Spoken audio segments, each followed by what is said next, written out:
मरियम नवाज़ चयो आहे त मेंबर्स खे चीफ इलेक्शन कमिश्नर ख़िलाफ़ भड़काइण वारो बुनियाद इंतहाई ख़तरनाक आहे। नून लीग जी नाइब सदर मरियम नवाज़ चयो त इमरान ख़ान ताक़तवर खे क़ानून जे ताबे आणण जा भाषण ॾींदो हो, चवंदो हो त जेकॾहिं पेट्रोल महांगो थिए त सम्झी वञो त वज़ीर आज़म करप्ट आहे। ख़ान साहब हाणे पाण खिसकण जी कोशिश करे रहियो आहे।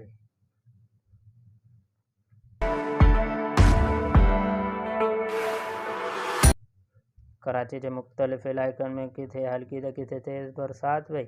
मलेर गुलिस्तान जोहर गुलशन मेमार कोरंकी एयरपोर्ट ऐं रिफॉर्म सोसाइटी जे मुख़्तलिफ़ इलाइक़नि में हल्की बरसाति रिकॉर्ड कई वई। PDM पारां सिंध में छंछर ताईं बरसातनि जी अॻकथी अलर्ट जारी करे छॾियो।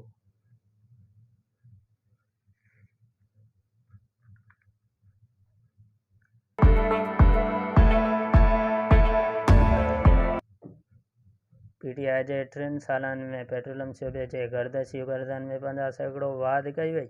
तवानाई वारे वफ़ाक़ी वज़ीर अहमद अज़हर चयो त PTI जे 3 सालनि दौरान पेट्रोलियम शोबे जे गर्दशी गर्दन में 50% इज़ाफ़ो कयो वियो आहे।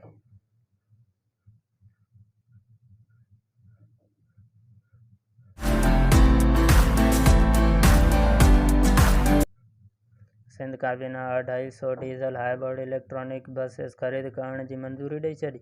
सिंध काबीना ज़िले पीपल्स बसेस सर्विस मनसूबे लाइ बसेस ख़रीद करण जी मंजूरी ॾेई छॾी। सिंध जे वॾे वज़ीर मुराद अली शाह चयो त बसेस कराची, हैदराबाद, सखर, लाड़काणू, मीरपुर ख़ास ऐं शहीद बेनज़ीराबाद में हलायूं वेंदियूं।